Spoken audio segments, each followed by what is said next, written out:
Picture this, it's the Asia Cup 2023, the crowd is roaring, the stadium is shaking with anticipation. Indonesia faces off against Iraq in the opening match of Group D. The stage is set for an intense battle on the pitch. The game begins with a bang as Iraq's Mohammad Ali finds the back of the net in the 16th minute, sending shockwaves through the Indonesian camp. But the Garuda squad, known for their resilience, does not bow down easily. Marcelino Ferdinand, the Indonesian forward, rises to the occasion. In the 36th minute, he strikes a beautiful equalizer, bringing a moment of cheer and hope for the Indonesian supporters. But the joy is short-lived. Before the halftime whistle, Iraq's Osama Rashid manages to sneak in a second goal against the Indonesians.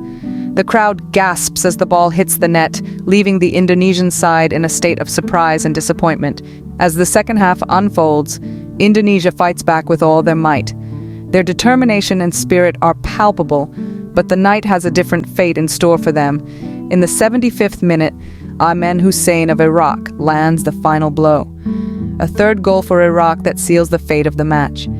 The final whistle blew, marking a 3-1 defeat for Indonesia against the hosts, Iraq. The loss places Indonesia at the bottom of the Group D standings, a position they hadn't anticipated. But every end is a new beginning, and the Indonesian side is not one to back down. The journey ahead might be challenging, but they are determined to turn the tables in the upcoming matches. After all, this is just the beginning of the Asia Cup 2023. Despite the setback, Indonesia's coach, Shin Tae Yong, remains optimistic. After the match, Shin Tae Yong expressed his belief in his team's performance. He acknowledged that Iraq dominated the game, but he also pointed out a crucial factor: the referee's decision on Iraq's second goal. He said, if there wasn't a second goal, which was a referee's mistake, the score could have been a tie, or even a win for us.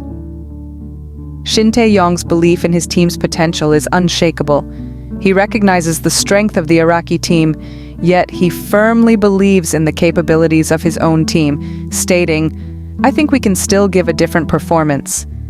His previous experience as the coach of South Korea, especially during the 2018 World Cup, where his team managed to defeat Germany, has undoubtedly made him a pillar of strength for the Indonesian team.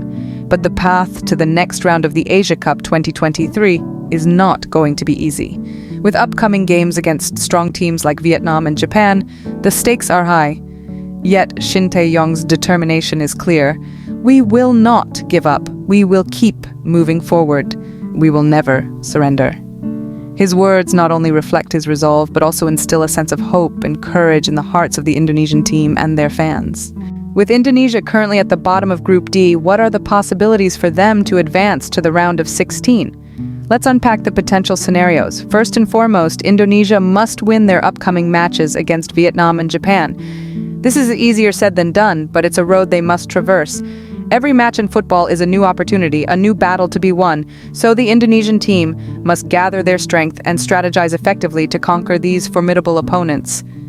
But their destiny is not solely in their hands. The outcomes of other matches in Group D will also play a pivotal role in shaping Indonesia's future in this tournament. For instance, if Iraq continues their winning streak, beating both Vietnam and Japan, and Indonesia manages to secure victories in their remaining matches, they could still make it to the round of 16. Another scenario could be if Japan and Vietnam draw in their face-off, while Indonesia triumphs in their matches. This would shake up the dynamics of Group D, making way for Indonesia to move up the ranks. These scenarios might seem optimistic, given the current state of affairs, but in football, there's always room for surprises and turnarounds. After all, the beauty of this sport lies in its unpredictability. Each game is a fresh canvas, and it's up to the players to paint a picture of victory, no matter how dire the circumstances may seem. Remember, it's not over until the final whistle blows. Indonesia still has a fighting chance, and they must seize it with both hands. They need to channel their determination, skill, and passion into their upcoming matches, and who knows, we might witness an epic comeback. The odds may be stacked against them, but as long as there's a game to play, there's a chance for glory. Stay tuned as Indonesia's journey in the Asia Cup 2023 continues.